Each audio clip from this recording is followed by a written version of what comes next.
Subscribe करें हमारा YouTube channel, bell icon को क्लिक करना ना भूलें, जिससे आगे आने वाले सभी YouTube अपडेट्स, वीडियोस, नोटिफिकेशंस आपको मिलते रहें।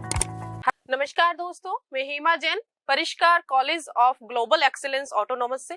हम यहाँ पर आज 12th CBSE का मॉडल पेपर डिस्कस करेंगे। These are general instructions of your question paper. Read the following instructions carefully. There are 33 questions in your question paper with internal choices, section A, and whole paper divided into 5 sections.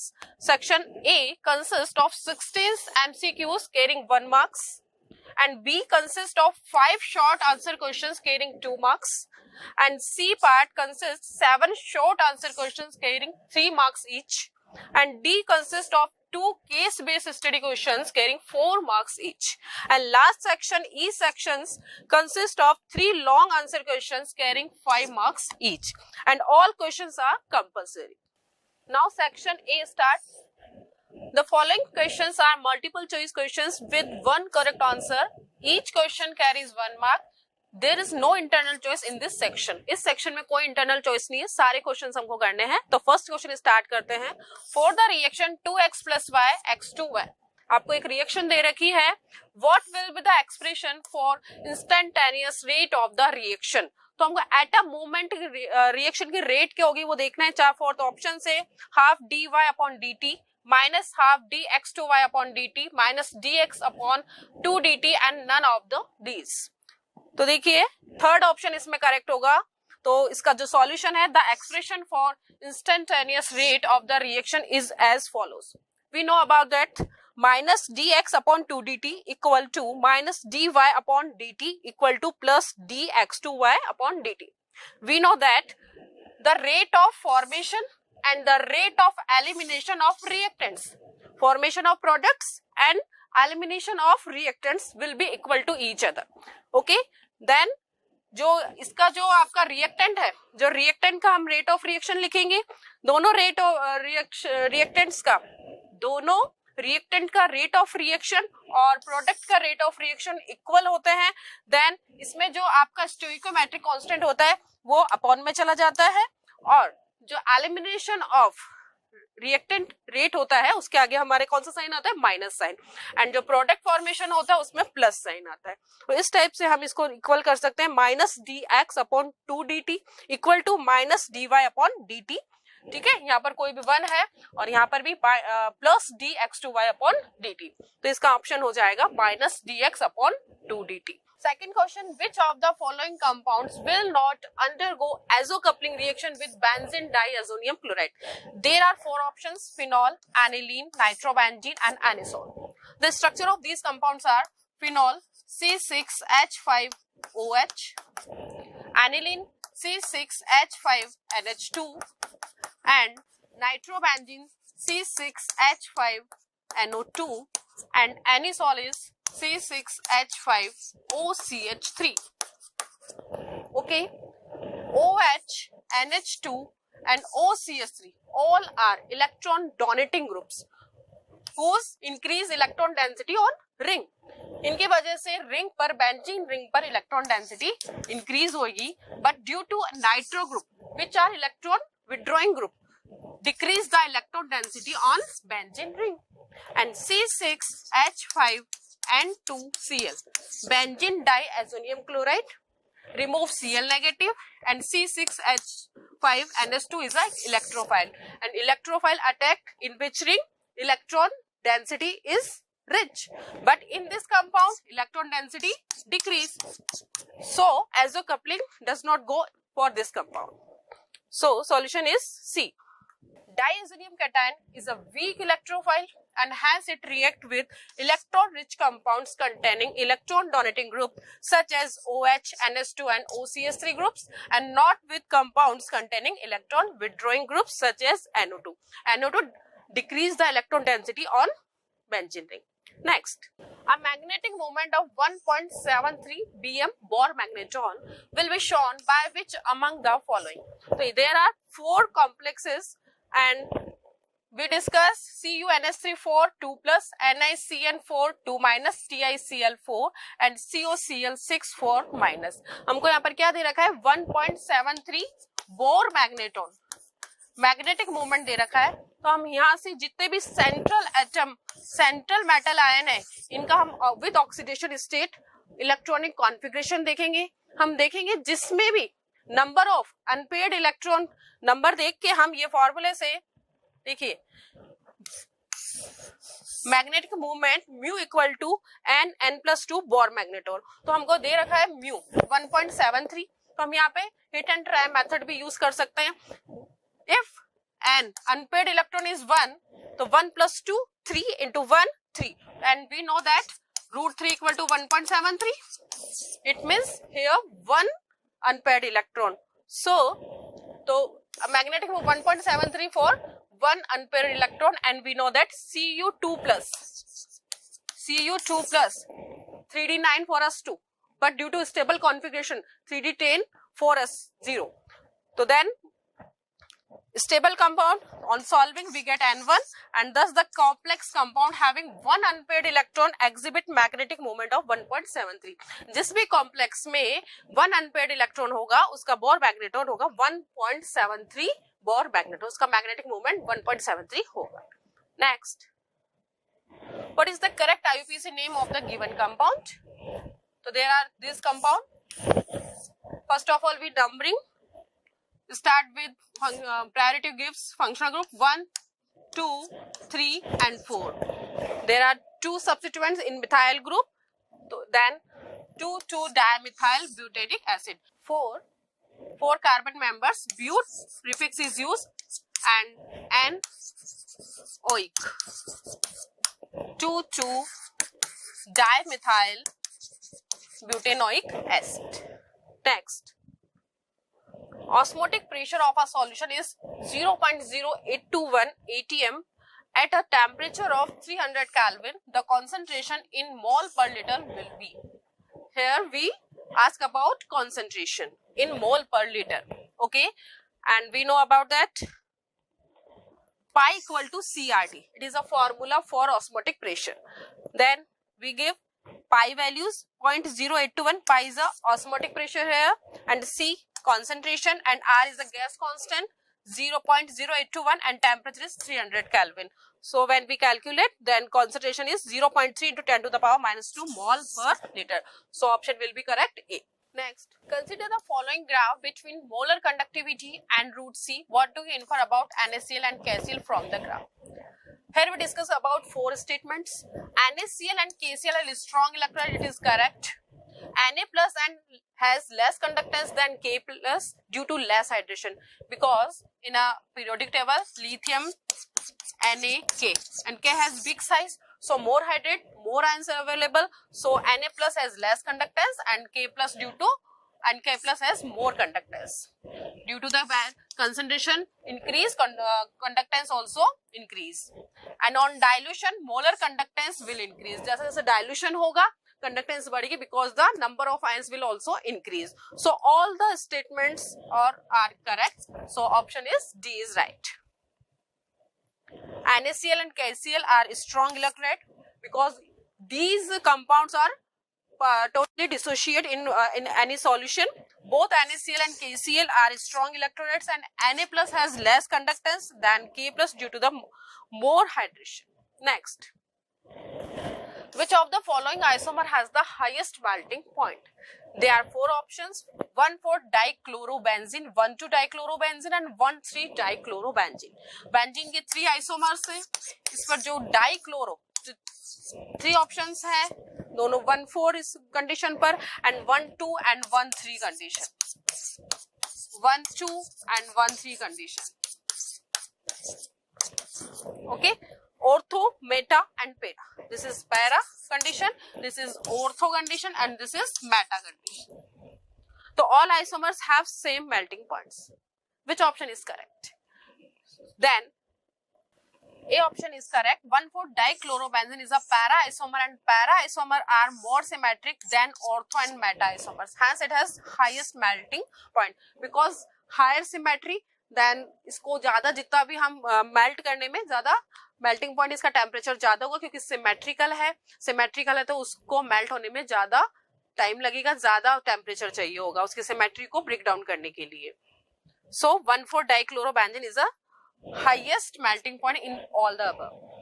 Next, the half-life for a first order reaction is 4 minutes. The time after which 99.9% reaction gets completed is 32 minutes, 40 minutes, 16 minutes and 8 minutes.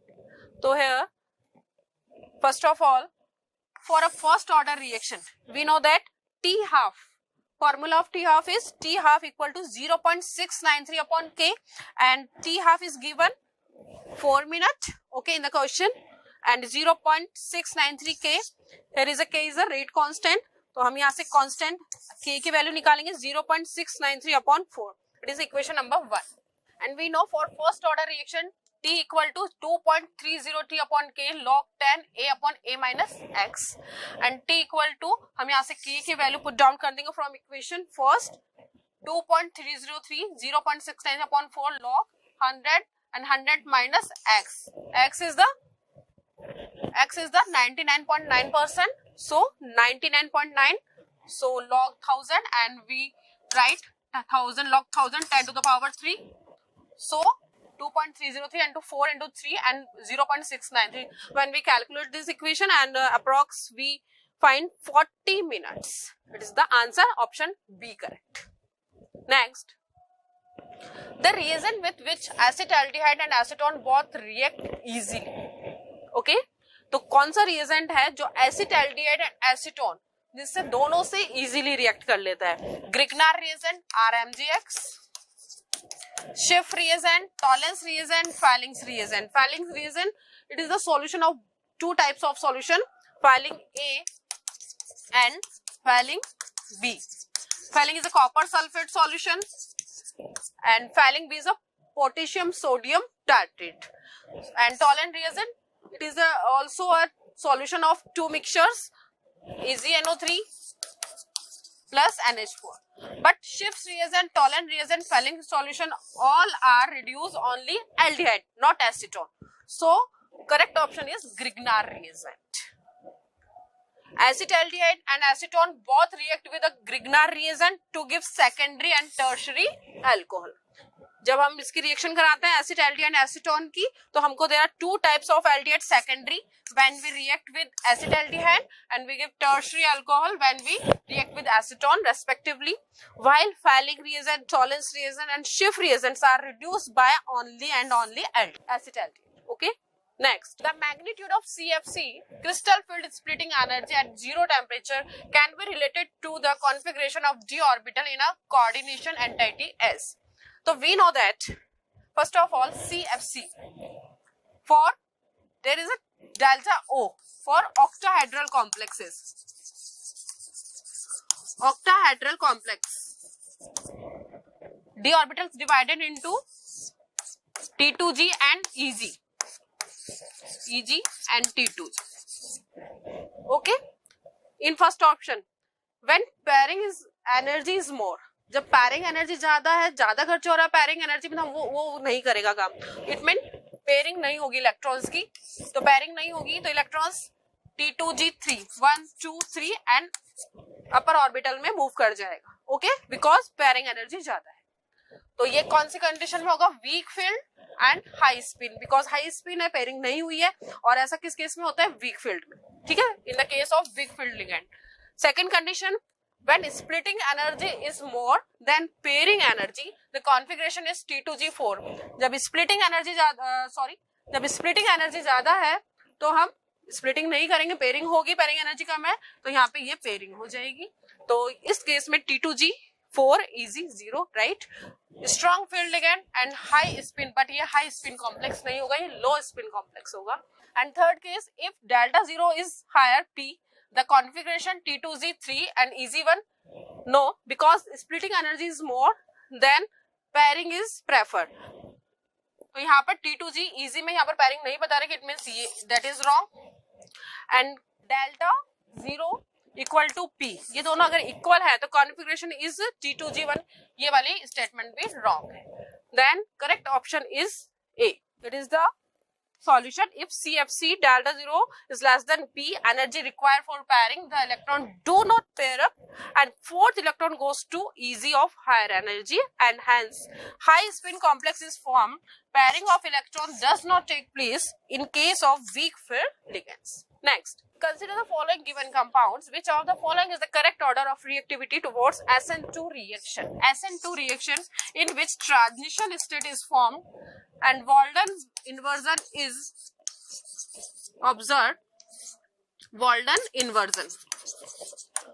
Okay, तो जितना easily steering hindrance जितना कम होगा, back side nucleophile का attack होता है, इसमें back side से nucleophile attack करता है, तो स्टेरिंग हिंड्रेंस जितना कम होगा, इजीली यहाँ से ये एक न्यूक्लियोफाइल सब्स्टिट्यूट करेगा, दूसरा न्यूक्लियोफाइल बैक साइड से आता है.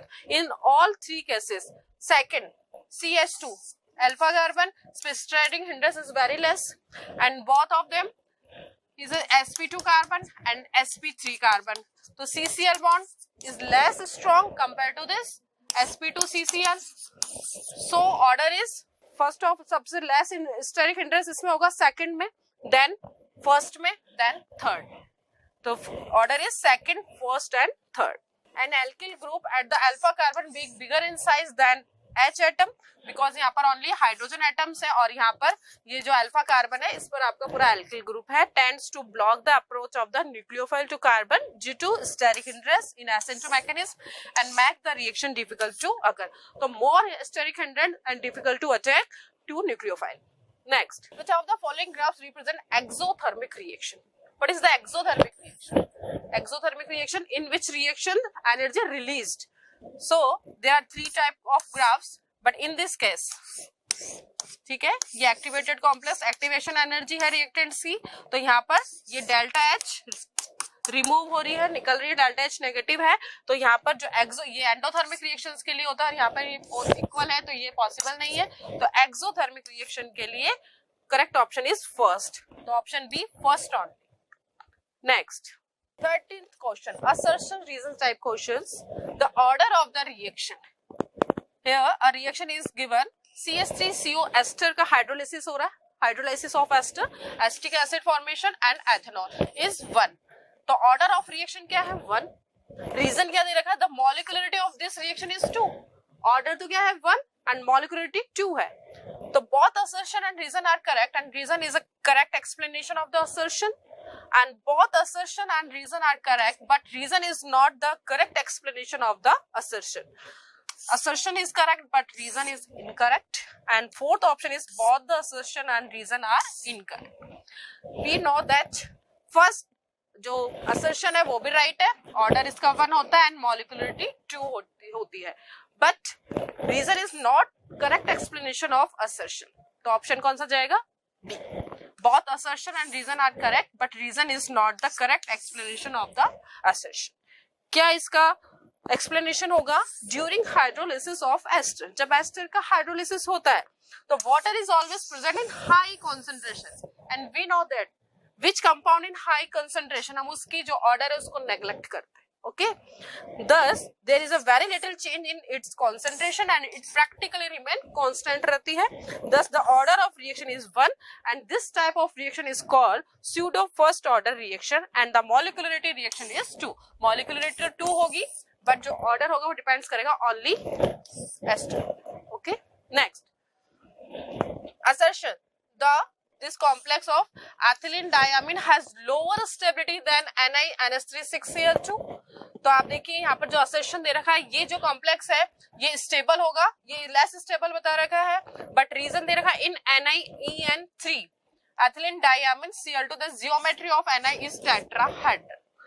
हम जब दोनों स्टेटमेंट को देखेंगे तो हम देखेंगे यहाँ पर EN3 ये एक किलेटिंग रिएजेंट है, लिगेंड है, तो वो तो स्टेबल बनाता है, स्टेबल कॉम्प्लेक्सेस बनाता है, it means it is wrong. And हम जानते हैं NH6, यहाँ पर ये जो इसका कोऑर्डिनेशन नंबर है 6, एंड 6 वाले कंपाउंड्स कौन से होते हैं? ऑक्टाहेड्रल होते हैं, it means it is also wrong. So option will be both the assertion and reason are incorrect. इसका एक्सप्लेनेशन होगा, in this complex chelating compounds and chelating complexes are more stable than similar complexes with unidentate ligand. यहाँ पर ये bidentate ligand है, यहाँ पर NH3 unidentate ligand है. तो which one is more stable? Bidentate और chelating reagents. CH2 NH2. It will connect this type with metal ion. Okay. With unidentate ligand as dissociation of the complex involving breaking of two bonds rather than one. So in NiNH3Cl2 Ni with D8 configuration shows octahedral geometry. जबकि हमारे दे रखा है tetrahedral geometry. It means both statements are wrong. Next. Given below are two statements labeled as assertion and reason. Assertion is presence of a nitro group at ortho or para position increase the reactivity of haloarenes towards nucleophilic substitution. क्या बता रहा है? Presence of a nitro group. Ortho and para position increase the reactive haloarenes. बात हो रही है haloarenes की. Okay? Haloarenes है. Halogen लगा हुआ है. इसके ortho पर NOT group हो या para पर हो, तो दोनों ही कंडीशंस में जब तो reactivity of haloarenes towards nucleophilic substitution increase हो जाती है. Reason, nitro group being an electron withdrawing group decrease the electron density over the benzene ring. ठीक है, तो ये क्या करता है? रिएक्टिविटी क्यों बढ़ रही है न्यूक्लियोफिलिक सब्स्टिट्यूशन के लिए? Because nitro group electron withdrawing group है, ये इलेक्ट्रॉन डेंसिटी को अट्रैक्ट करेगा. So electron density decrease, electron density decrease on benzene ring पर डिक्रीज हो जाएगी. So any nucleophile easily substitute on the ring. तो answer will be both A and R true and R is the correct explanation of A. Ortho and para condition. Next, assertion is molarity of a solution changes with temperature and reason is molarity is dependent on volume of solution. We know about molarity. Molarity is a concentration, mole per liter. Okay, molarity mole per liter. Liter means volume. तो molarity किस पर depend करती है? Volume पर. और we know that volume depends on temperature. तो molarity indirectly depends on temperature because molarity is inverse proportional to volume. So option is both A and R true and R is the correct explanation of A. तो दोनों right है statement और ये इसका सही explanation है because molarity किस पर डिपेंड करती है? वॉल्यूम पर. इस यहाँ पर हम बात करें किसकी? मोलैलिटी की. मोलैलिटी वॉल्यूम पर डिपेंड नहीं करती. मोल पर केजी किलोग्राम में था, वेट पर डिपेंड करती है. तो वेट टेम्परेचर पर डिपेंड नहीं करता है एंड वॉल्यूम टेम्परेचर पर डिपेंड करता है क्योंकि हम जानते हैं ideal equation PV is equal to nRT.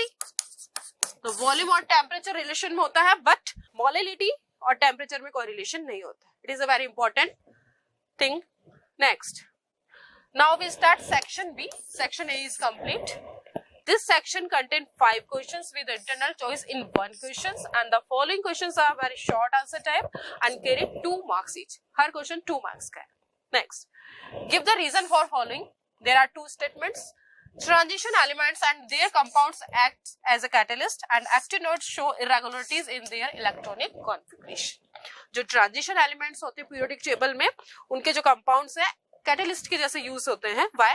And जो एक्टिनोइड्स हैं वो इरेगुलरिटीज शो करते हैं कॉन्फ़िगरेशन में. Why? Now solution is transition metal have the ability to absorb many other substances on their surface and activate them as a result of chemiabsorption. It means कोई भी surface है, ठीक है, उस पर जो कोई भी मॉलिक्यूल्स का एब्जॉर्प्शन होता है दैट इज कॉल्ड एडसॉर्प्शन. ठीक है, तो यहाँ पर जो केमिकल कंपाउंड्स है उनका क्या हो जाता है? एब्जॉर्प्शन हो जाता है on the surface.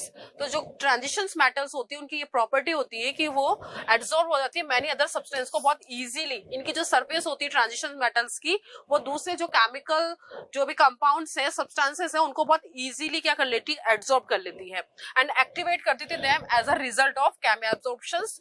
Transition metal also exhibit a variety of oxidation state. हमने देखा ये यहाँ पर Mn में हमने देखा +2 +5 +7. Variable oxidation is a very important character of transition metals.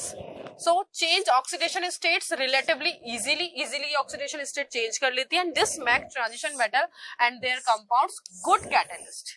Catalyst की प्रॉपर्टी क्या होती है कि इजीली वो एब्जॉर्ब हो जाए और चेंजेस कर सके, वो एक्टिवेशन एनर्जी को कम कर सके.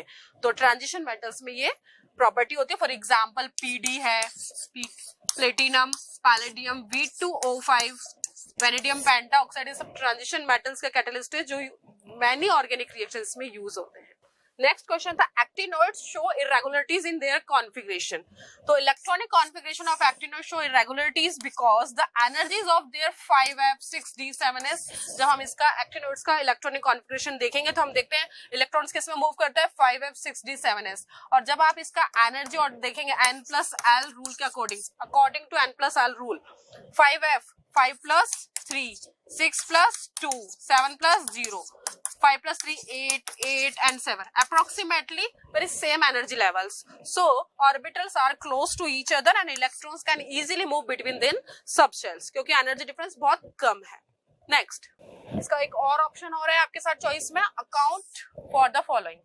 Europium is 2+ is a strong reducing agent and LaOH3, ठीक है। लैंथेनम जो लैंथेनोइड्स होते हैं is more basic than lutetium hydroxides. Why?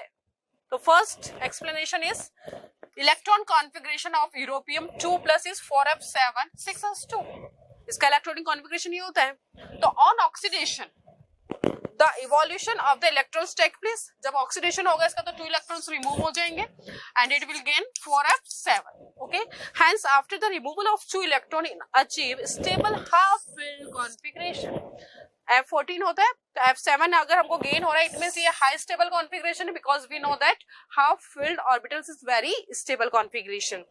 So this use strong reducing agent because जो इजीली इलेक्ट्रॉन रिमूव कर देता है वो क्या होता है, गुड रिड्यूसिंग एजेंट होता है। और इलेक्ट्रॉन रिमूव करने से इसको स्टेबल कॉन्फ़िगरेशन मिल रहा है तो ये इजीली इलेक्ट्रॉन को रिमूव कर देता है। तो these all are good reducing agent. Next lanthanum hydroxide is more basic than lutetium, ठीक है। लैंथेनोइड्स लैंथेनम से स्टार्ट होकर ल्यूटिशियम तक है। Next due to lanthanoid contraction lanthanide hydroxide is more basic than lutetium hydroxide. So due to lanthanide contraction the size of lanthanide ion decrease। lanthanide ion का size decrease होता है why?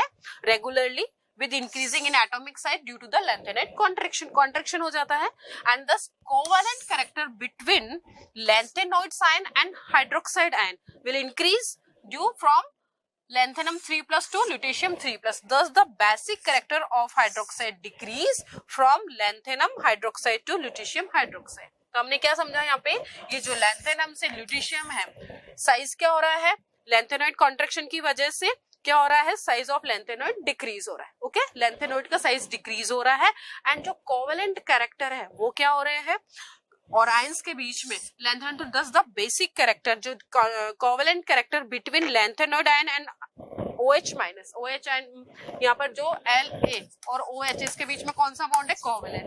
तो जैसे जैसे हम इस साइड जाते हैं तो कोवेलेंट कैरेक्टर इंक्रीज हो रहा है, ओके। तो कोवेलेंट कैरेक्टर इंक्रीज होगी मतलब ये बॉन्डिंग स्ट्रांग होगी तो ये इजीली OH को डोनेट नहीं कर पाएगा। इजीली OH डोनेट नहीं होगा इट मींस ये लेस बेसिक होगा। तो यहाँ पर जब हम thus to basic character of hydroxide decrease from lanthanum to lutetium तक क्या होंगे, बेसिक कैरेक्टर डिक्रीज हो जाएंगे बिकॉज बेसिक का मतलब क्या है, easily donate OH minus, but covalent character तो क्या हो रहा है, यहाँ पर कोवेलेंट कैरेक्टर ज्यादा हो रहा है तो OH minus ion easily remove नहीं हो पाएगा, इट मींस लेस बेसिक होगा। Next state and explain Faraday's second law of electrolysis. Next question है state and explain Faraday's second law. Faraday's ने 2 लॉज दिए थे तो यहाँ से हम पे पूछा गया है second law of Faraday. It's a Faraday's second law of electrolysis states that when the same quantity of electricity is passed through several electrolytes, क्या हो रहा है, different type के electrolytes use कर रहे हैं हम, okay, different types of electrolytes are used and same quantity of electricity is passed between all the electrolytes. So the mass of the different substance deposit at the electrode, सब में क्या होगा, electrodes होगा, तो mass of the different जो substances का यहाँ पर deposition होगा वो क्या होगा at the electrode पर is directly proportional to their respective equivalent weight। तो इनका जो equivalent weight होगा उसके direct proportional होगा, it means W1 upon W2 equal to E1 upon E2 because W direct proportional E is equivalent weight, okay। Next, alcohols are comparatively more soluble in water than hydrocarbons of comparable molecular masses. Explain this fact. We know that alcohol can form hydrogen bonds with water. Alcohol water के साथ hydrogen bond का formation करते हैं, therefore they are soluble in water. ROH and HOH, इन दोनों के बीच में क्या हो गई, hydrogen bonding. More electronegative atom and hydrogen के बीच में क्या हो जाती है, hydrogen bonding. So these are more soluble in water, while hydrocarbons can not form H bond with water के साथ हाइड्रोजन बॉन्ड का फॉर्मेशन नहीं करते हैं. So these are insoluble in water. Okay, next. Consider the decomposition of a hydrogen peroxide in alkaline medium which is catalyzed by iodide ions. Okay, H2O2 hydrogen peroxide है, medium alkaline है, ये dissociate हो रहा है H2 and O2. This reaction takes place in 2 steps as given below. ये जो reaction, इसकी जो मैकेनिज्म है वो किस टाइप से होती है. First step H2O2 I minus H2O IO, slow step होता है, this is slow. And H2O2 plus IO negative H2O I minus O2, ये फास्ट स्टेप होता है. Write the rate law expression and determine the order of reaction with respect to H2O2 hydrogen peroxide. And second is what is the molecularity of each individual step. Her individual step की हमको molecularity बतानी है. And rate law expression and determination the order of reaction with H2O2 के respect में हमको order of reaction बताना है. Next, consider the decomposition of hydrogen peroxide in alkaline medium which is catalyzed by iodide ions. Here a reaction is given for H2O2. Okay, H2O2 hydrogen peroxide in alkaline medium dissociate in H2O plus O2. This reaction takes place in 2 steps as given below. So first step इसका है H2O2 plus I negative H2O IO, ये slowest step है, and H2O2 plus IU negative H2O plus I minus O2 fast. So write the rate law expression and determine the order of reaction with respect to H2O2 and what is the molecularity of each individual step. Then solution is, for a complex reaction, the rate of overall reaction depends upon the rate of reaction slowest step. We know that. जो complex reactions होती है उनका जो rate लो होता है वो किस पे डिपेंड करता है, स्लोएस्ट स्टेप पर, जो मैनी स्टेप्स पे होती है. तो rate law expression is rate equal to K H2O2 I negative, ये स्लोएस्ट स्टेप था. Order of reaction with respect to H2O2 क्या हो जाएगा, 1, I के रेस्पेक्ट में भी 1, तो ये हो गया 1. And molecularity of both step क्या थी, 2, because in both steps 2 molecules are attend the reaction. Next, what are reducing and non-reducing sugars and state Henry's law. Calculate the solubility of CO2 in water at 298 Kelvin under 760 mm of Hg. KH for CO2 in water at 298 Kelvin is 1.25 and 106 mm of H. So first of all, first question, what is reducing and non-reducing sugars?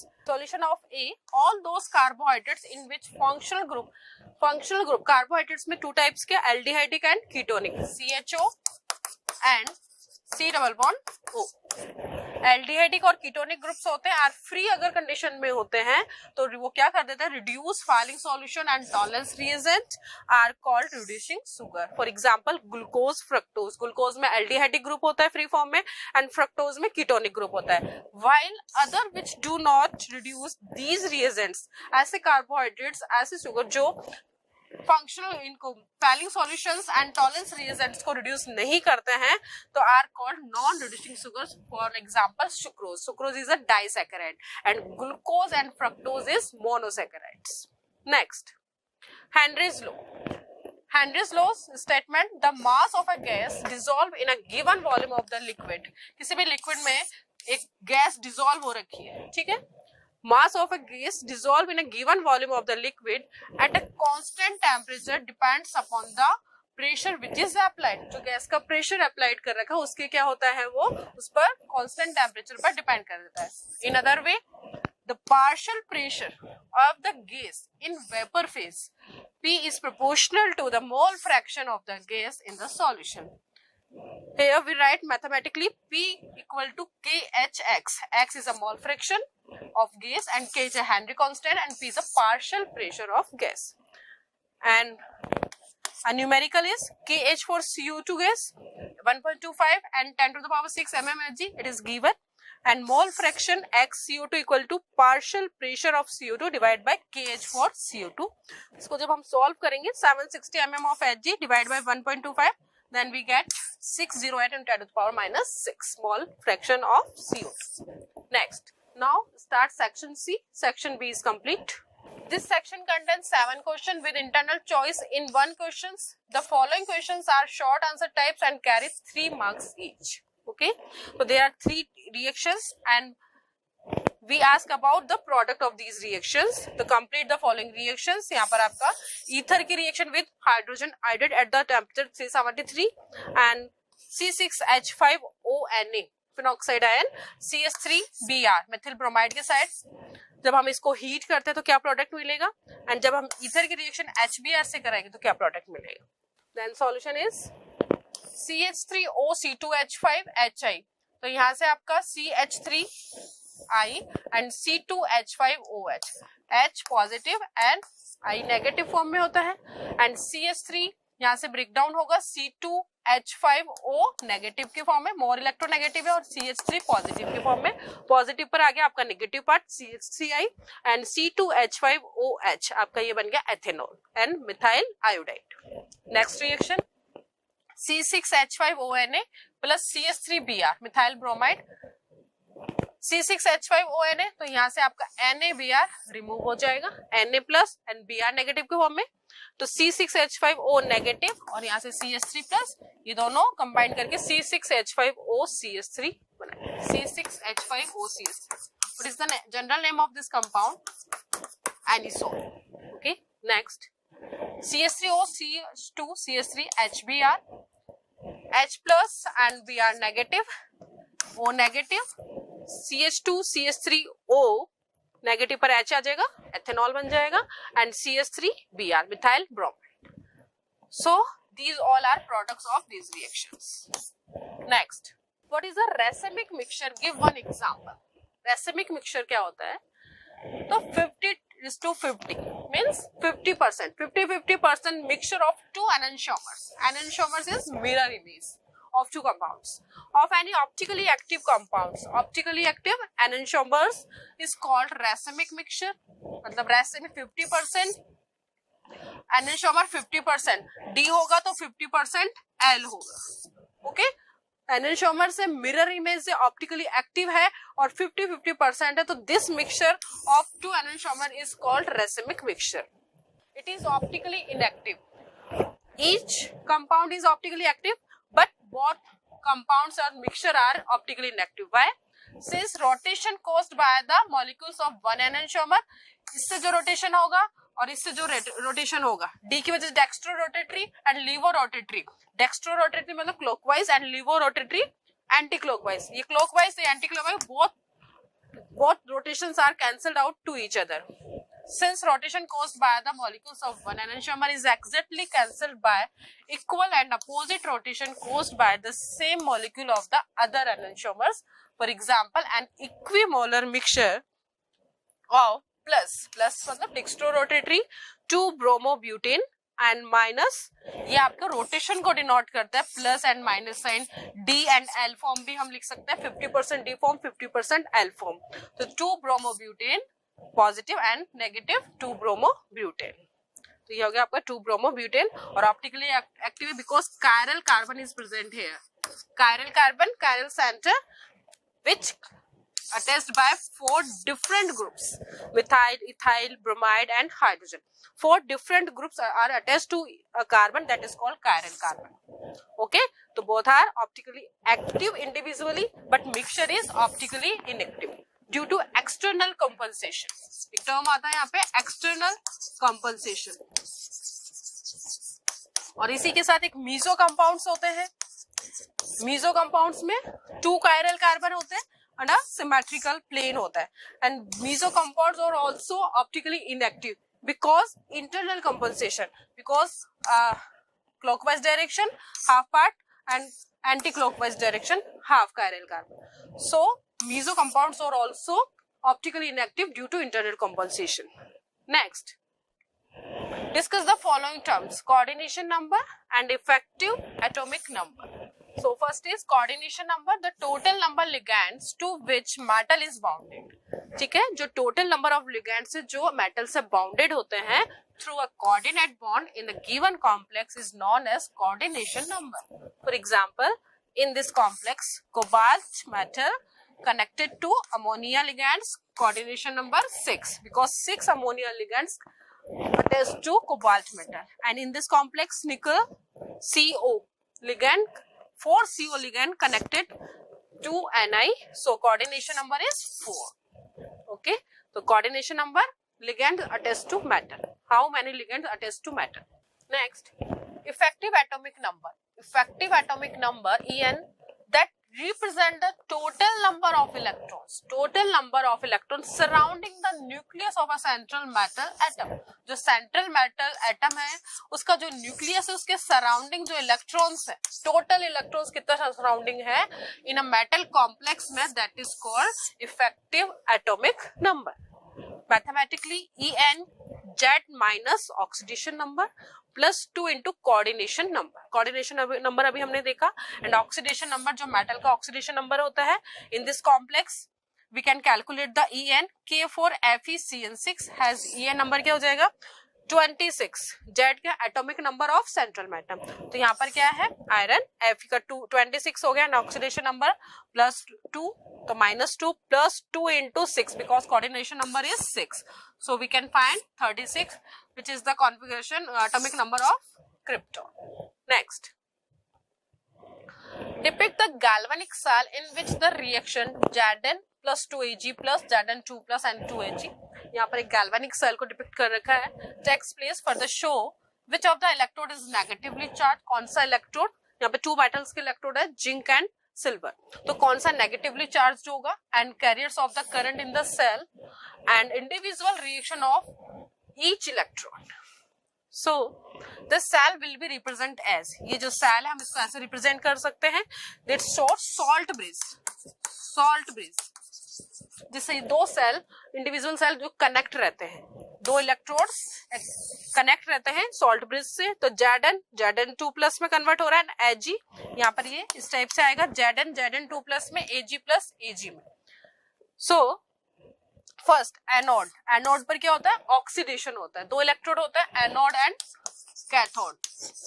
There are 2 types of electrodes, anode and cathode. In anode, oxidation process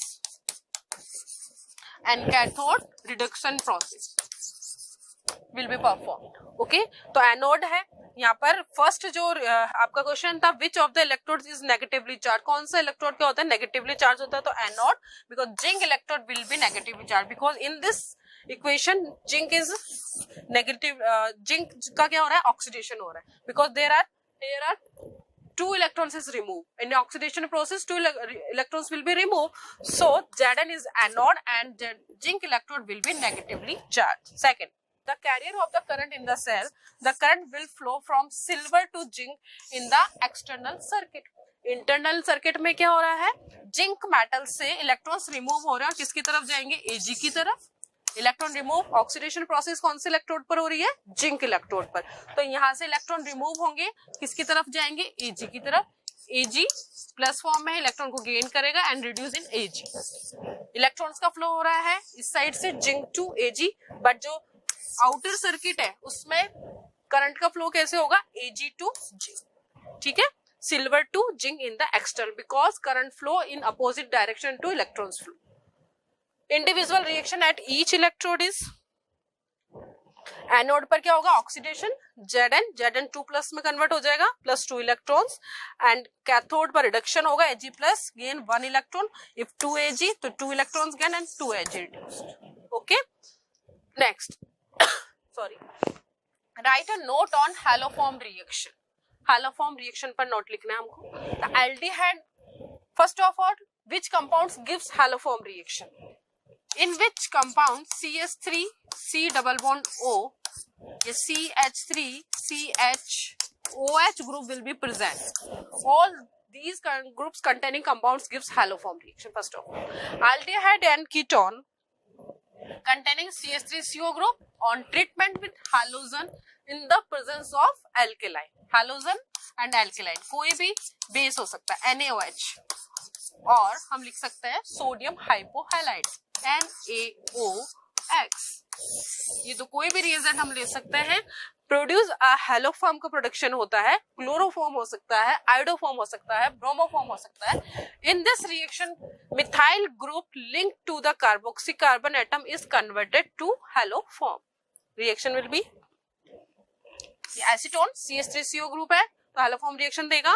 3NaOI sodium हाइपोआयोडाइड हमने यहाँ पे लिया है तो यहाँ से क्या बन जाए CH3CONA sodium acetate and CHI3. ठीक है, CHI3 ये बन गया आयोडोफॉर्म. येलो पीपीटी आता है प्लस 2NOH एल्केलाइन मीडियम बाहर सेपरेट आउट हो जाएगा. Due to the formation of yellow ppt in this reaction it is known as iodoform test and is used for detection of compounds containing CH3CO group और CH3CHOH group which produces CH3CO group on oxidation. मतलब जिनके oxidation से CH3CO group मिल जाता है उनके test के लिए ये एक लैब टेस्ट रिएक्शन भी है जिसमें येलो पीपीटी आता है आयोडोफॉर्म का. तो हम इसको यूज करते हैं कार्बोनिल कंपाउंड्स के टेस्ट के लिए. Next, what is the difference between inner orbital और low spin complex and outer orbital और high spin complex? D2sp3 hybridized complex involve the inner n-1d orbitals. These complexes are called inner orbital or low spin complexes. इस type का जो hybridisation है जिसमें d orbital inner वाला n-1d use हो रहा है तो in this compounds low spin complex. Low spin means यहाँ पर इलेक्ट्रॉन्स लो स्पिन है मतलब यहाँ पर पेयरिंग हो गई है. पेयरिंग हो गई है मतलब splitting energy and pairing energy के बीच में क्या रिलेशन होगा? पेयरिंग हो गई है it means splitting energy is more than pairing energy. For example, CuNH3 3+, these types of complexes and sp3d2 hybridized complexes involve the outer ND orbitals. जिसमें outer वाला ND orbitals use हो रहा है. These complexes are called outer orbitals भी हम इसको बोल सकते हैं. High spin. High spin means यहाँ पर जो है कौन सी एनर्जी ज्यादा होगी? डेल्टा. यहाँ पर पेयरिंग एनर्जी ज्यादा होगी. पेयरिंग एनर्जी ज्यादा होगी तो उसकी पेयरिंग नहीं हो पाएगी. It means high spin complex हम इसको बोलेंगे. तो यहाँ पर Fe एंड CuFe ये सब क्या है? हाई स्पिन कॉम्प्लेक्स है बिकॉज यहाँ पर पेयरिंग नहीं हुई है. Because all are weak ligands. H2O, F6 एंड NH3 all are weak ligands. तो ये वीक फील्ड लिगेंड्स भी हम इनको बोल सकते हैं. और यहाँ पर ये स्ट्रॉन्ग लिगेंड्स है cyanide. In the case of CO, NH3 also act as a strong ligand. So D2sp3 inner orbital, so called inner orbital and low spin because here pairing is allowed. And in this case sp3d2 ND orbitals used outer orbital and high spin because pairing is not allowed here. Next, which of the following has the highest dipole moment? What is dipole moment? Dipole moment mu is equal to Q into D. Q is the charge and D is the distance. Distance between two ions and charge on the ions. CH2, Cl2, CHCl3, CCl4. देखिए dichloromethane and trichloro and tetrachloro. तो here we discuss carbon. यहाँ पर ये dipole movement का sign है. Positive electron to negative. High electronegative atom की तरफ होगा. ठीक है, हाइड्रोजन एंड कार्बन में कौन मोर इलेक्ट्रोनेगेटिव है? Carbon. So sign will be this type. Sign will be this type. तो यहाँ पर कुछ ना कुछ सबसे हायर डाइपोल मूवमेंट होगा इन दिस डायरेक्शन एंड इसमें all 3 Cl atoms dipole moment in this direction and Cl also in this direction. So कुछ ना कुछ dipole moment इसमें होगा. And tetrachloromethane 0. Why? Because all are arranged in symmetrical form and all Cl groups. So in both 3 groups this direction and both this group in this direction. So cancel out mu. So mu equal to 0 divide. Mu equal to 1.03 divide. mu equal to 1.62 divide. क्योंकि यहाँ पे 2Cl and 2H है. यहाँ पे 3Cl. Symmetry बढ़ती जा रही है. जैसे जैसे सिमेट्री बढ़ती जाएगी तो वहां पर डाइपोल मोमेंट 0 हो जाएगा. So which of the following highest dipole moment किसका हो जाएगा? यहाँ पे CH2 Cl2 डाइक्लोरोमीथेन का हाईएस्ट. देन ये इसका 0 हो जाएगा. Next, now section C is complete. Section D is start. The following questions are case based question. यहाँ पर आपको एक केस स्टडी पैराग्राफ दे रखा है, इसमें से क्वेश्चंस पूछे जाएंगे। Each question has an internal choice and carries 4 1 + 1 + 2 marks each. Read the passage carefully and answer the questions that follow. आपको पैसेज को केयरफुली पढ़ना है, उसमें से आपको सबसे पहले कीवर्ड्स निकालने हैं, then give your questions answers. Polysaccharide, polysaccharide में कार्बोहाइड्रेट का पार्ट है। Carbohydrate divided into 3 parts. Monosaccharides, di या ओलिगोसैकेराइड, डाई 2 से लेकर 10 तक के जो मेंबर्स होते हैं हमको बोलते हैं oligosaccharides. And third is polysaccharides. Higher numbers of molecules in conclude polysaccharides may be very large molecule. Starch, glycogen, cellulose and chitin are example of polysaccharides. तो polysaccharides के example कौन कौन से सबसे पहले? First is starch, glycogen, cellulose and chitin. Starch is a stored form of sugar in plants and is made up of amylose. जो starch है वो कौन सी कहाँ पर store होता है? Plant में, and made up of amylose and amylopectin. So there are two keywords related to starch, amylose and amylopectin. Both polymer of glucose. दोनों ही किसके पॉलीमर्स है? ये ग्लूकोज के, मतलब मोनोमर यूनिट क्या है इनकी? Glucose. Amylose is soluble in water and can be hydrolyzed into glucose unit, breaking glycosidic bond. Glycosidic bond क्या होता है?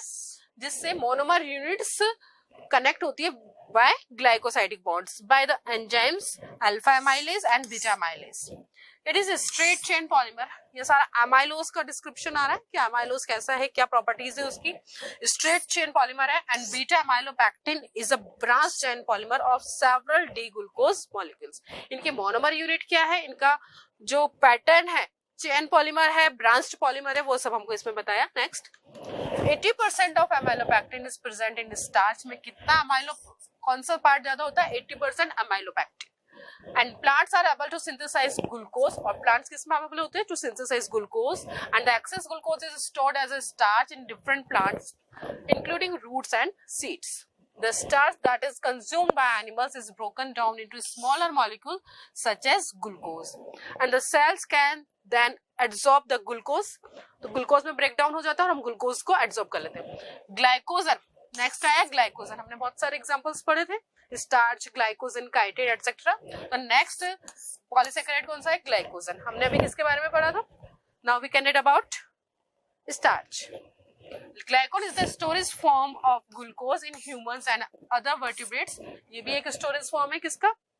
ग्लूकोज का. And it is made up of monomer of glucose से बना होता है ये भी. तो स्टार्च भी ग्लूकोज से, अमाइलो, alpha amylose and beta amylopectin and also consider glucose. It is structurally quite similar to amylopectin से similar होता है structurally.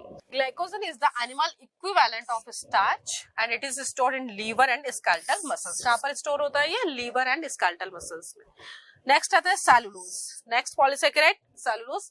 First starch, then glycogen के बारे में पढ़ा, then cellulose is the one of the most abundant natural polymers and the cell wall of plants are mostly made of cellulose. ठीक है, cellulose कहाँ पे मिलता है हमको? प्लांट्स के सेल वॉल में, which provide structural support to the cell को स्ट्रक्चरल सपोर्ट मिलता है. and wood and paper are mostly cellulosic in nature. wood और पेपर में. Like amylose, cellulose is a linear polymer है cellulose of glucose का, and cellulose is made up of glucose monomers से मिलता है cellulose भी, and that are linked by bonds between particular carbon atom in the glucose molecule. Every other glucose monomer in cellulose is flipped over, एक दूसरे पर flip कर सकते हैं, and packed tightly as extended long chains. This gives cellulose its rigidity and high tensile strength due to the flipping nature of bond, and which is so important to plant cells के लिए बहुत important है. And cellulose passing through our digestive system is called dietary fiber, भी हम इसको बोलते हैं. अब इस पैराग्राफ को हमने सबसे पहले रीड किया, देन हमने कीवर्ड्स इसको समझा क्या बताया है. तो इसमें पॉलीसैकेराइड्स के बारे में बताया, देन एग्जांपल्स बताए, स्टार्च, सेलुलोज, ठीक है, उसको यहाँ पर डिस्क्राइब किया. अब उसमें क्वेश्चंस आते हैं. Based on the above passage answer the following questions. First question is glycogen is a kind of polysaccharide and it is the storage form of glucose present in human and other vertebrates. It is the animal equivalent of starch, but can you say where it is stored in animals? में कहाँ पर store होता है? Okay. What can you infer about the characteristic of amylose from the passage? amylose के बारे में हमसे पूछा है, हमने डिटेल में amylose के characteristics पढ़े थे. whenever glucose level drop in our body में glucose level drop हो जाता है तो biopolymer break down to release glucose. Name this biopolymer का नेम बताना है and it is structurally similar to which polymer. कौन से दूसरे polymer से structurally same होता है and इसमें एक आपके पास एक choice है which polymer is important to plant cell के लिए कौन सा polymer. तो very जब हमने पैराग्राफ को बहुत ध्यान से अटेंटिवली रीड किया है तो वेरी इजीली हम इन क्वेश्चंस के आंसर दे पाएंगे. Next, glycogen is stored in animals in liver, हमने पैराग्राफ में पढ़ा था, and skeletal muscles. First question का आंसर हो गया. सेकंड, एमाइलोज के हम बारे में प्रॉपर्टीज हमको बतानी थी. Amylose is a straight chain water soluble component of starch which constituents 20%.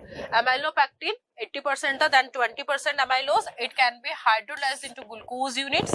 Breaking glycosidic bonds को जब ब्रेक कर देंगे तो किसमें ब्रेक डाउन हो जाएगा? ग्लूकोज यूनिट्स में by the enzyme alpha amylase and beta amylase. तो इसकी प्रॉपर्टीज हम पैराग्राफ से लिख सकते हैं easily. Next, this bipolymer is cellulose. Bipolymer कौन सा? cellulose, and it is structurally similar to amylopectin. किससे हमने बताया था, पैराग्राफ में देखा था, इसकी जो स्ट्रक्चर है वो किससे सेम होती है? amylopectins. Next, cellulose is a linear polymer. इसका जो ऑप्शन था कौन सा प्लांट पॉलीमर है? Cellulose is a linear polymer of glucose, important to plant cells के लिए बहुत इंपॉर्टेंट है. It is made up of glucose monomers that are linked by bonds between particular carbon atoms in the glucose molecule. Every other glucose monomer is flipped over and packed tightly and is extended long chains providing the cellulose its rigidity and high tensile strength. ये पूरा हमने paragraph में पढ़ा था, वो इसके theoretical answers हैं. Next, दो केस स्टडी वाइज क्वेश्चन आएंगे. तो फर्स्ट हमने कंप्लीट कर लिया. Second is, in the 1880s French chemist Francois Marie Raoult's discovered that when a substance, मतलब किस पर आ गया ये? राउल्ट्स लॉ, आपने पढ़ा होगा सॉल्यूशन में. राउल्ट्स लॉ फिजिकल केमिस्ट्री का क्वेश्चन है. Is dissolve in a solution the vapour pressure of the solution will generally decrease. This observation depends on two variables. Okay, यहाँ पर रिलेटेड आ रहा है किससे? वेपर प्रेशर से. जो सॉल्यूशन का वेपर प्रेशर है वो जनरली डिक्रीज हो जाता है जब हम उसमें कोई सब्सटेंस डिसॉल्व करते हैं. तो this observation depend on two variables पे डिपेंड्स करते हैं. The mole fraction of the amount of dissolve solute present, कितना सॉल्यूट आपने उसमें डिसॉल्व किया है, and the original vapour pressure, pure solvent का वेपर प्रेशर क्या है. तो at any given temperature for a particular solid or liquid there is a pressure at which the vapor form. एक particular प्रेशर पर vapour form होती है above the substance is in dynamic equilibrium with its liquid or solid form. This is the vapor pressure of the substance at that temperature. वो उस temperature पर उसका क्या होगा? वेपर प्रेशर, जब दोनों कौन सी कंडीशन है? इक्विलिब्रियम कंडीशन में है. At equilibrium, the rate of which the solid or liquid evaporate is equal to the rate that the gas is condensed. Evaporate और condensation दोनों की जो रेट है वो इक्वल है. That is called equilibrium. Condensing back to its original form, all solids and liquids have a vapor pressure and this pressure is constant regardless of how much of the substance is present. Next, answer the following questions. What is the value of delta H mixing and delta V mixing for an ideal solution? Do the intermolecular forces between A and B are weaker or stronger than that between AA and BB in a non-ideal solution with positive deviation? Give an example of non-ideal solution with negative deviation. Give an example of ideal solutions. Or write the expression for the pressure of non-ideal solution with positive and negative deviations. In questions को करने से पहले हम कुछ terms को explain करते हैं, because in the paragraph these terms are not explained. Delta H mixing and delta V mixing. Delta mixing after दो प्योर सॉल्वेंट्स हैं, ठीक है, दो सॉल्यूशन से प्योर AA जिसमें AA है एंड BB, इनको हमने मिक्सिंग किया और एक सॉल्यूशन बनाया PS. ये प्योर सॉल्वेंट्स थे, ओके, AA एंड BB है. हमने इसको जब बनाया तो यहाँ पर इनका वेपर प्रेशर तो गया PA एंड यहाँ पर हो गया वेपर प्रेशर PB, यहाँ पर हो गया PS. ये सॉल्यूशन का वेपर प्रेशर हो गया. यहाँ पर जो इंटरेक्शन है वो कैसे हो गए? A and B. Okay, ideal solution, ideal condition में तो जो मिक्सिंग वेपर प्रेशर होता है और जो प्योर है ये सब इक्वल होता है.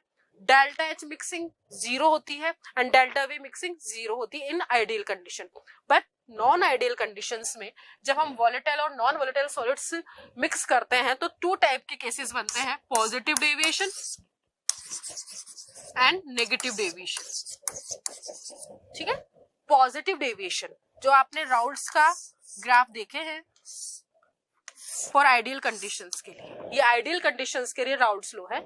तो but when non ideal solution, तो पॉजिटिव डेविएशन के लिए ग्राफ इस टाइप से आता है, तो मतलब वेपर प्रेशर क्या हो रहा है, इंक्रीज हो रहा है। और नेगेटिव डेविएशंस में ये ग्राफ, ठीक है, लोअर साइड में आता है। तो पॉजिटिव में क्या होता है, देखिए पॉजिटिव में जो बिफोर इंटरेक्शन, जो बिफोर मिक्सिंग जो इंटरेक्शंस होते हैं ए एंड बी, इसको बिल्कुल ध्यान से समझना। आफ्टर मिक्सिंग इंटरेक्शंस हो गए A B. In the case of positive deviation, vapour pressure of solution is increase. Vapour pressure increase हो रहा है, मतलब बहुत ज्यादा वेपर बन रही है, इजीली मॉलिक्यूल्स इवेपोरेट हो रहे हैं, ठीक है, इजीली एस्केप कर रहे हैं मॉलिक्यूल्स। इसका मतलब ये वाली जो बॉन्डिंग है इनके बीच में वो वीकर होगी, इजीली ब्रेक हो रहे हैं, तो इजीली यहाँ पर इनकी ब्रेकडाउन हो जाएगा और इजीली बहुत सारे मॉलिक्यूल्स एस्केप हो रहे हैं, इवेपोरेट हो रहे हैं। It means in the case of positive deviation, the interaction after mixing is weaker and before mixing is stronger. पहले strong होते हैं बट बाद में क्या हो जाते हैं, weaker हो जाते हैं। इस टाइप का जो केस है वो कौन सा, पॉजिटिव डेविएशन का। And the case of negative deviation, negative deviation में हमने देखा जो पीएस है वो क्या हो जाता है, डिक्रीज हो जाता है।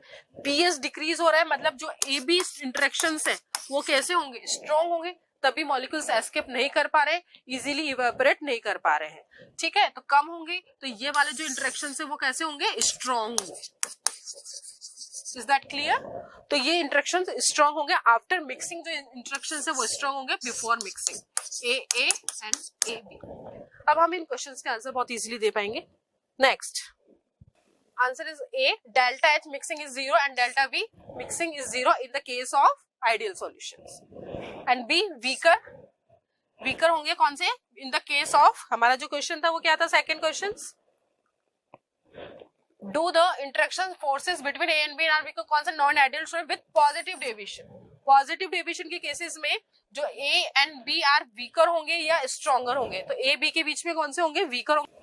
First question, delta H mixing is 0 and delta B mixing is 0 in the case of ideal solution. And second question, interactions weak होंगे because A B in the case of positive deviation के case में हमसे पूछा था, तो positive deviation के case में A B interactions कैसे होंगे, वीक होंगे because more vapour is form. Chloroform, acetone, benzene, toluene, ये किस टाइप के इंटरेक्शंस है, क्लोरोफॉर्म CHCl3 और यहाँ पर एसीटोन CH3COCH3। तो यहाँ देखिए इनके बीच में क्या हो जाती है, हाइड्रोजन बॉन्डिंग हो जाती है।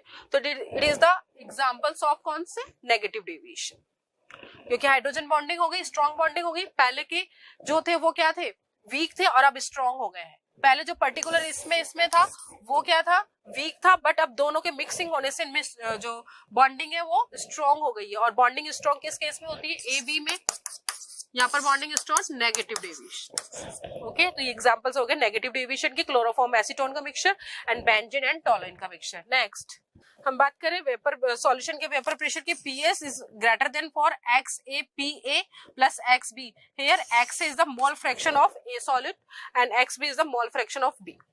तो यहाँ पर इनके वेपर प्रेशर है प्योर सॉल्वेंट के, प्योर कंडीशन में, तो ये पॉजिटिव डेविएशन जब पीएस सॉल्यूशन का वेपर प्रेशर इज हाई हो जाता है और नेगेटिव डेविएशन में ये डिक्रीज हो जाता है। Next section E। Now section D is complete and section E start. The following questions are long answer type questions हैं and carry 5 marks each. All questions have an internal choice. 3 questions आपको यहाँ पे मिलेंगे। तो first question is, Ria performed an experiment on chemical kinetics of a reaction. She took A and B reactants and changed their concentrations. The initial rates for different initial concentrations of the reactants rates are given below. आपको इस type का एक table दे रखा है जिसमें यहाँ पर आपके पास एक A रिएक्टेंट है, एक B रिएक्टेंट है एंड इनकी इनिशियल रेट दे रखी है मोल पर लीटर पर सेकेंड। ठीक है, तो 1 and 1 है दो, तब रिएक्शन रेट ये है। इस टाइप से डिफरेंट एक्सपेरिमेंट्स किए गए और उनके रेट हमको दे रखे हैं। Next, the reaction involve is A B C D। Now answer the following questions according to the above given reaction and its experimental data. जो टेबल में हमको experimental data दिए हैं उनसे हमको निकालना है. What will be the rate constant? What will be the rate constant क्या होगा? What is the predicted T half life of the reaction with respect to A? A के रेस्पेक्ट में पूछनी है. तो ये डिफरेंट सारे जो ऑब्जर्वेशन है उससे हमको निकालना है. And what is the order of reaction with respect to A and B? A and B के रेस्पेक्ट में ऑर्डर क्या होगा रिएक्शन का?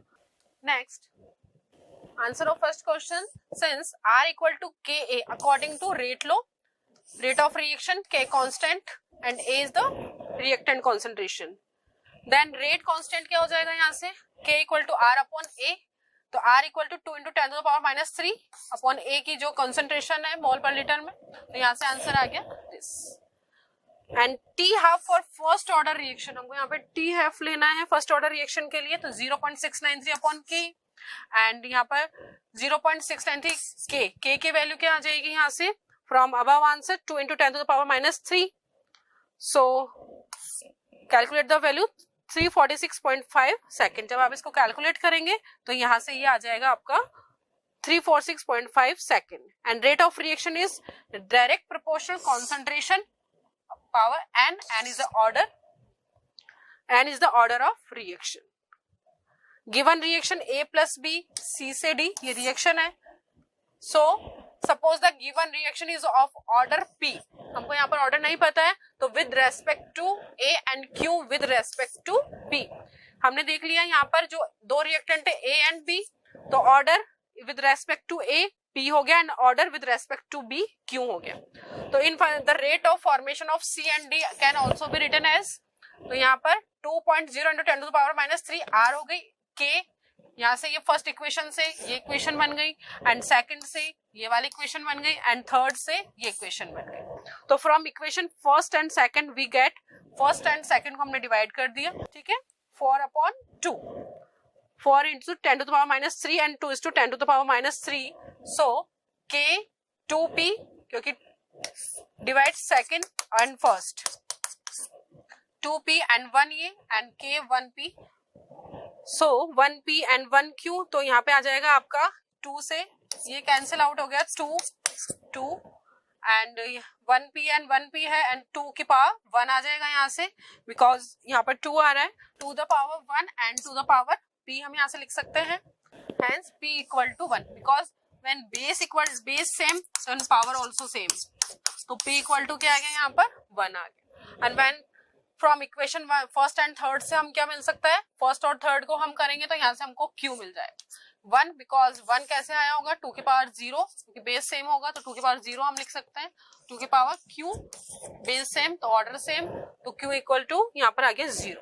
The order of reaction with respect to A is first order.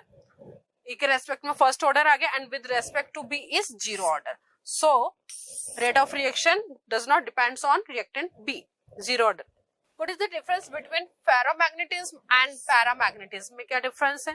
For the cell shown below ZnSO4 and CuSO4 Cu, calculate standard cell potential if standard state reduction electrode potential for Cu2 plus Cu and Zn2 plus Zn are 0.34 volt and -0.76 volt respectively. तो हमको ferromagnetism और इसमें difference बताना है and जो हमको cell reaction given है उससे हमको यहाँ पर इलेक्ट्रोड पोटेंशियल को फाइंड आउट करना है. Next, paramagnetism refers to materials like aluminium which become magnetised in a magnetic field. ऐसे मेटल्स है, ऐसे मटेरियल्स है, जब हम उनको एक्सटर्नल मैग्नेटिक फील्ड में रखते हैं तो वो मैग्नेटाइज की प्रॉपर्टी उसमें शो हो जाती है but their magnetism disappear when the field is remove. But हम जब एक्सटर्नल फील्ड को रिमूव करते हैं जो मैग्नेटिक प्रॉपर्टी थी वो रिमूव हो जाती है. This types of property is called paramagnetism. For example O2 Cu2 plus Fe2 plus Cr3 plus etc. And ferromagnetism refer to materials such as iron and nickel that can retain their magnetic properties when the magnetic field is removed. आपने magnetic field को remove कर दिया उसके बाद भी उसमें magnetic property retain है, that is called ferromagnetism. For example, iron, cobalt and nickel etc. Next, ये जो आपका सेल रिएक्शन थी, द सेल रिएक्शन एनोड पर ऑक्सीडेशन होता है तो ऑक्सीडेशन हो गया तो ये आपका पोटेंशियल हो गया. नेक्स्ट, कैथोड पर रिडक्शन होता है तो ये पोटेंशियल हो गया. अकॉर्डिंग टू फॉर्मूला जो इलेक्ट्रोड ई सेल होता है वो होता है ई कैथोड माइनस ई एनोड। कैथोड पर क्या होता है रिडक्शन, तो ये कितना दे रखा है 0.34 वोल्ट रिडक्शन दे रखा है आपका, तो ये हो गया 0.34 माइनस एनोड पर क्या होता है ऑक्सीडेशन, ये कितना माइनस 0.76। तो इस टाइप से जब आप इसको कैलकुलेट करेंगे तो आंसर आएगा E cell equal to 1.10 volt. Next, draw all the possible isomers having the formula CrNH3 Cl2+. Illustrate the following with an example: linkage isomerism and coordination isomerism, and why is NaCl4 minus is paramagnetic, and explain bonding and coordination compounds with the help of crystal field theory. तो सबसे पहले जो हमारा complex था उसके ये दो isoform बनते हैं सिस एंड ट्रांस।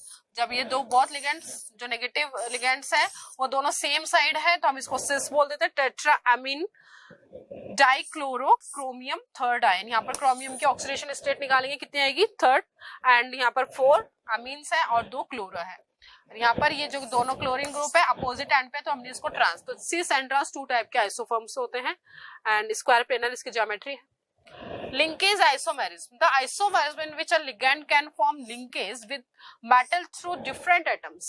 जो metal से जो bonding हो रही है वो different atom के through हो रही है, जैसे for example in nitro group can link to metal either through nitrogen atom or through oxygen atom. In this complex CONH3ONO, तो हम इसका नेम करेंगे पेंटाअमीन नाइट्राइटो। जब ये ऑक्सीजन से बॉन्डिंग हो रही है मेटल की that is called nitrito O cobalt third chloride. And the second case CONH3 direct किससे बॉन्डिंग हो रही है नाइट्रोजन से, तो आईपीसी नेम हो जाएगा पेंटाअमीन नाइट्राइटो एन कोबाल्ट, यहाँ पर क्या लिखेंगे आप N cobalt third chloride. Next, coordination isomerism. This type of isomerism occur when both the cations and anions are complexes and they differ in the coordination of ligands. तो जो cations और anions है वो दोनों complex में differ हो सकते हैं। For example, CONH3 ठीक है, यहाँ पर oxalate and CrNH3 are coordination isomer. Both are coordination isomer because यहाँ पर Cr जो है ऑक्सिलेट के साथ है और यहाँ पर ये अमोनिया, तो ligand will be inter convert into both entities. Next, Na2+28 3D8 Cl is a weak ligand, it does not cause pairing of electrons. तो इसका जो Na2+ का कॉन्फ़िगरेशन क्या होगा वीक लिगेंड होगा और इसमें किसी भी टाइप की कोई पेयरिंग नहीं होगी। तो यहाँ पर इसका हम इस टाइप से बता सकते हैं 3D में 3D Na2+ की फॉर्म में होगा, ठीक है। तो यहाँ पर कौन सा हाइब्रिडाइजेशन होगा sp3। Due to the presence of 2 unpaired electron, it is a paramagnetic in nature. अगर हम इसके नेचर की बात करें तो 2 इलेक्ट्रॉन्स आर अनपेयर, ठीक है, 2 electrons are unpair, so paramagnetic in nature. Next, the main points of crystal field theory CFT are: first is metal ligand bonds are ionic, having electrostatic interactions similar to ions in a crystal, therefore named as crystal field theory. इसको crystal field theory क्यों name दिया? Because जो metal ligand bonds are ionic, have electrostatic interactions होते हैं like that, similar to जैसे ions में होते हैं, crystal में जो ions के बीच में interactions होते हैं वैसे ही यहाँ पर metal और ligand bonds होते हैं ionic type के, so that is called crystal field theory. Ligand is treated as a point of negative charge. ligand को यहाँ पे कैसे treat करते हैं? as a point of negative charge ligand, और metal पॉजिटिव में होती है। The arrangement of the ligand around the central line in such that the repulsion between them are minimum. दोनों के बीच में ligand and metal के बीच में क्या होना चाहिए? repulsion minimum होना चाहिए। इस टाइप से ये अरेंज होते हैं। Next, in free transition metal ion, all the 5d orbitals have equal energy. ठीक है, जो फ्री ट्रांजिशन मेटल है उसमें जो 5 d ऑर्बिटल्स हैं हम उसको फ्री इस टाइप से बनाते हैं। ऑल हैव इक्वल एनर्जी इसके, बट दे आर डिजेनरेट होता है। बट ड्यू टू जब इस लिगेंड पास में आता है टू द डिजेनरेसी स्प्लिट हो जाती है, and because those orbitals which have lobes along the axis towards ligands, किस एक्सिस से लिगेंड आ रहा है, फील ग्रेटर रिपल्शन फील करता है, splitting of the degenerate levels due to the presence of ligand is called crystal field splitting. ये जो degenerate means equal energy levels के जो ऑर्बिटल्स थे when ligands come to near them, तो ये energy level क्या हो जाता है इनका स्प्लिट हो जाता है। And for example splitting of the orbitals in octahedral crystal field में स्प्लिटिंग बता रहे कि 1 2 3 4 5, तो D orbitals in free ion form में थे, so D orbital in free ion free ion में ये डिजनरेट लेवल्स होते हैं, बट व्हेन क्रिस्टल फील्ड में आता है average energy d orbital in a spherical crystal field and split in two types of orbitals, dxy, dyz, dxz, t2g and eg, dx square, y square and dz square. तो इनके बीच में ये जो splitting energy का gap है 2/5 delta 0 and 3/5 octahedral के लिए है. तो the energy separation is denoted by delta 0. For octahedral, the energy of 2 Eg orbitals will increase by 3/5 and that of the 3 T2Z will decrease by 2/5. इनकी तो क्या हो जाती है, डिक्रीज हो जाती है T2Z की एंड Eg की और हायर हो जाती है. तो ये स्प्लिटिंग हो जाती है due to the coming of any ligand. Next question, write the products in the following reactions. तो हमको यहाँ पर प्रोडक्ट्स का फॉर्मेशन करना है. First reaction is, and next question, given simple chemical test to distinguish between the following pair of compounds, butanol and butane 2-on and benzoic acid and phenol, or an organic compound A. इस type का question internal choice में है. With the molecular formula C3H7NO on heating with Br2 and KOH forms a compound B, and compound B on heating with chloroform and alcoholic KOH produces a foul smelling compound C, and on reacting with C6H5SO2Cl forms benzene sulfonyl chloride, form a compound D which is soluble in alkali. Write the structure of A, B, C, D. If you know about all reactions, that is a very simple question. Next question, give reason to support the answer. Presence of alpha hydrogen in aldehyde and ketone is essential for aldol condensation, and 3-hydroxypentane 2,1 show positive result to tolerance reason. तो इस type से we explain all answers. Cyclohexanone react with hydrogen cyanide to form cyclohexanone cyanohydrine. यहाँ पर क्या है, cyclohexane ketone, C double bond O, C double bond और react with hydrogen cyanide, H plus Cn negative. ये bond इधर shift होगा, O पर negative, carbon पर पॉजिटिव, पॉजिटिव पर नेगेटिव एंड Cn आ जाएगा. साइनोहाइड्रेट बन जाएगा, O पर H आ जाएगा. क्लियर. तो यहाँ पर बन जाएगा ये साइक्लोहेक्सेनोन साइनोहाइड्रिन, साइक्लोहेक्सेन साइनोहाइड्रिन बन जाएगा. नेक्स्ट, इसको न्यूक्लियोफिलिक सब्स्टिट्यूशन रिएक्शन है. Sodium benzoate react with soda lime, NaOH soda lime से रिएक्ट करता है और क्या मिलता है हमको, बेंजीन. यहाँ से decarboxylation in the presence of soda lime, in the presence of soda lime NaOH plus Ca calcium oxide, इसके प्रेजेंस में जो रिएक्शन होती है वो क्या होती है, डिकार्बोक्सिलेशन. डिकार्बोक्सिलेशन ये निकल जाएगा CO2 NO2 CO3 के फॉर्म में, तो मेन प्रोडक्ट आपका बेंजीन मिलेगा. Next, butane 2-in-1 nitrile on reaction with diol as followed by water gives butane 3-in-1 all.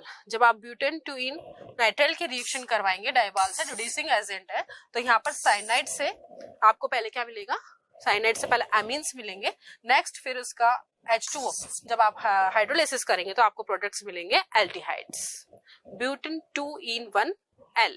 Next, butanol being an aldehyde reduced toluene reagent to shiny silver mirror, but butane 2-on being a ketone does not reduce toluene reagent because it is a property of aldehydes. butanol CHO Tollens reagent से जब reaction कराते हैं तो silver mirror हमको मिलता है, but Tollens reagent does not reduce Ag with reaction ketone. Ketones के साथ रिएक्शन नहीं करता. It is specific test for distinguish aldehyde and ketone. Tollens reagents, Fehling solution, Schiff reagents all are reduced by acetaldehyde but not ketones. Next, benzoic acid and phenol can be distinguished by ferric chloride test. Phenol with neutral ferric chloride test to form ferric phenoxide complex giving violet coloration. जब हम phenol की reaction ferric chloride से कराते हैं तो यहाँ पर एक वायलेट कलर का कॉम्प्लेक्स बनता है ferric phenoxide. But when we react benzoic acid with ferric chloride there is buff colour PPT ferric benzoate. यहाँ पर एस्टर का फॉर्मेशन हो रहा है. ठीक है, तो यहाँ पे violet colour and there are different colour, so we can find out difference between benzoic acid and phenol. Next, there are 4 types of compounds will obtain A, B, C. C3H7NO. It is the molecular formula of compound. For this solution, we move on question. An organic compound A with molecular formula C3H7NO. C3H7NO. This is a compound A. Okay. CH2 3 NO CO NH2 CH3 CH2 3 4 5 6 7 and H7 हो गया C3 and oxygen and nitrogen. So compound A with molecular formula C3H7NO amide हो गया on heating with Br2KOH. Br2KOH के साथ जब हम इसके reaction कराएंगे Br2KOH, then we will found CH3 CH2 CH2 NH2. amines हमको मिलता है Br2 plus KOH के साथ, chloroform reaction Br2 plus KOH के साथ. So in this question, an organic compound A with molecular formula C3H7NO. So we can guess C3 1 2 3 and NO CO NH2 CH3 CH2 3 4 5 6 7 hydrogen and 3 1 2 3 and 1 nitrogen and 1 oxygen. On heating with Br2 and KOH, we know that with heating Br2 KOH amides will convert into amines CH3 CH2 CH2 NH2. This compound B, and compound B on heating with chloroform and alcoholic KOH. Now heat with chloroform CHCl3 and KOH. Chloroform और KOH के साथ जब हम reaction करवाते हैं तो यहाँ पर हमको कंपाउंड मिलते हैं isocyanide, carbylamine reaction CH3 CH2 NC, ethyl isocyanide हमको मिल जाएगा.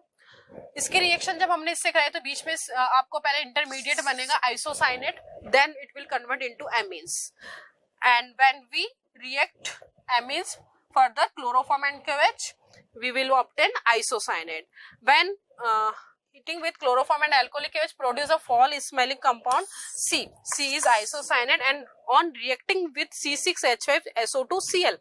और जब आप एमीन्स की रिएक्शन C6H5SO2Cl के साथ करवाएंगे तो यहाँ से आपको मिल जाएगा CH3 CH2 CH2 NH2 C6Cl C6H5, यहाँ से एक HCl मॉलिक्यूल बाहर निकल जाएगा, देन आपको N, तो कंपाउंड्स आपको मिलेंगे final CH3 CH2 C1S compound A हो गया, then heat Br2 plus KOH amines मिल गया, then heat with chloroform and KOH isocyanide and amines also react with CH3 CH2 NH2,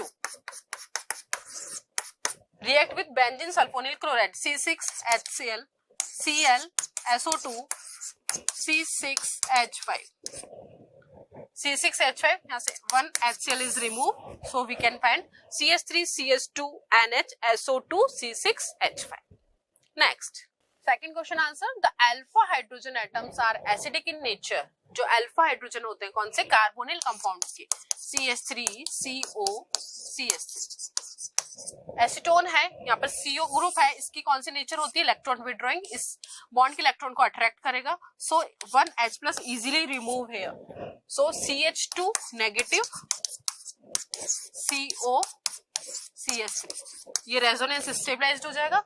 so in aldol reaction जब any base presence होता है तो यहाँ से एक H plus in acidic form में निकल जाता है और रेजोनेंस स्टेबलाइज्ड कार्बेनाइन बनता है in this aldol reaction. So, alpha hydrogen atoms are acidic in nature due to the presence of electron withdrawing group, and these can be easily removed by a base and carbanion formed in resonance stabilized. Next, toluene reagent is a weak oxidizing agent not capable of breaking CC bond in ketone. Thus, ketone cannot be oxidized using toluene reagent. Itself get reduced to Ag.